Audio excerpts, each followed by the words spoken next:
What is up, YouTube? It's me, John Avenger, once again, and welcome to Sci Fi Month 2, the second installment of this series. I'm going to review much more sci fi shows and movies and etc. And none of the movies that I reviewed from the first time I did Sci Fi Month. And no Star Wars movies, once again. No Star Wars movies will be eligible because I've already reviewed them all, including the Clone Wars movie and etc. But Star Trek is allowed because I haven't reviewed any of those yet, and I've seen a couple, so I will be reviewing some of those soon. But first, we're going to get to another animated show, a sci fi show from 1998, based on the 1998 movie that came out the same year. And this is a fun cartoon that not a lot of people know of, and it is the complete series of Godzilla, the animated series. Yep.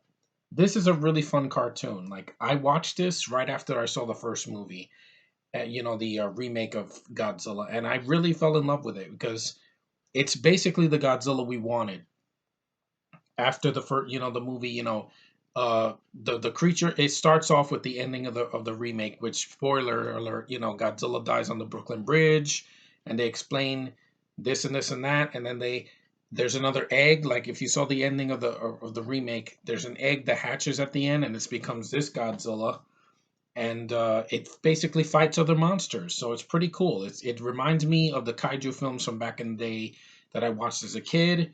I love the characters. They added new characters to the mix. Nick Totopoulos, it doesn't have Matthew Broderick doesn't voice Nick Totopoulos here. It's Ian Ziering, the guy that plays Finn in the Sharknado films, and he was in Beverly Hills 90210. I like his voice as Nick Totopoulos. He's definitely more livelier than Matthew Broderick, even though I don't mind Matthew Broderick. You got new characters. You got Randy Hernandez, and you have instead of Philippe, you have Monique. She's a French agent, Secret Service agent that worked with Philippe. And you have also Elsie has a bigger part here. I forgot to mention her in the remake. It's a different voice actress, and you have Mendel Craven, Malcolm Denari, I think his name is. He was in the movie, and he is one of the few actors from the film to come back to do this, and he's a lot of fun. He has this robot, a yellow robot named Nigel, who's a lot of fun. He's voiced by Tom Kenny, the voice of SpongeBob. He did this before SpongeBob, so a year before, so that's awesome. And one of the recurring things is that Nigel always gets killed in almost every episode. He's like the Kenny from South Park in the series. He gets stepped on and ripped apart, and they blow him up. It's hilarious. Every time Nigel dies, I'm laughing my ass off. Just really funny stuff. This has 40 episodes. The entire series is all on 4 discs. Yeah, I don't want to show all the discs. It would take too long. Thank you, Mill Creek. This is Mill Creek Direct. They released the entire series on DVD. I'm glad because I waited years to get this on DVD. All the episodes in their entirety without the syndicated versions with commercials. And I like what this guy says. The show moves at a fast clip and the animation is solid. And Judge David Johnson DVD verdict. I agree. This is a really fun show. There's a lot of episodes I do like. I like the Monster Wars. It's a three-parter with a lot of the monsters fighting each other.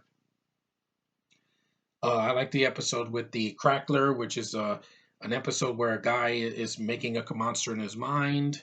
The pilot is really good. There's a lot of good stuff here. If you wanted to see the Zilla fighting other monsters, this is the way to go. It's an awesome cartoon. It's very underrated. I think it's one of the better Fox cartoons I saw after, the 90s Spider-Man and such, and the X-Men cartoon. This is a really good one.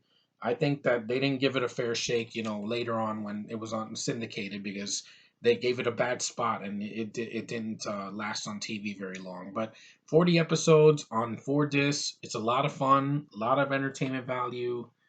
Um, it's all full screen, so it's not widescreen because the cartoon was made that way. And it was a good deal. I got this for like $8.99 at Toys R Us. Definitely worth it. I got it on my birthday last year, and I'm glad that I have this. It's a fun show.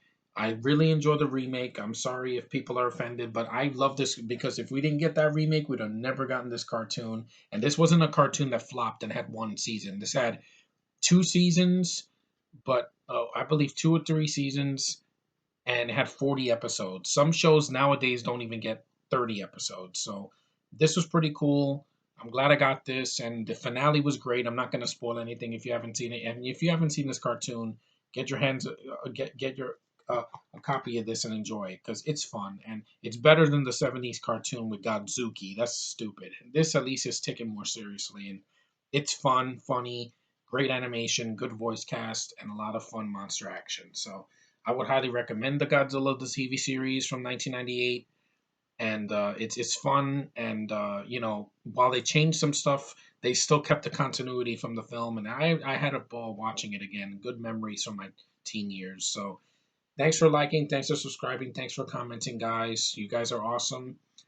I will be reviewing a lot of stuff this month. It's only 30 days long, but I'm going to try to do as many as I can, maybe 2 a day, because you guys deserve it. I know I'm really tired, but I wanted to just get this review out there for the 1998 Godzilla cartoon that lasted from 98 to the year 2000. Underrated, a lot of fun. I will talk to you guys in the next one, so see you later.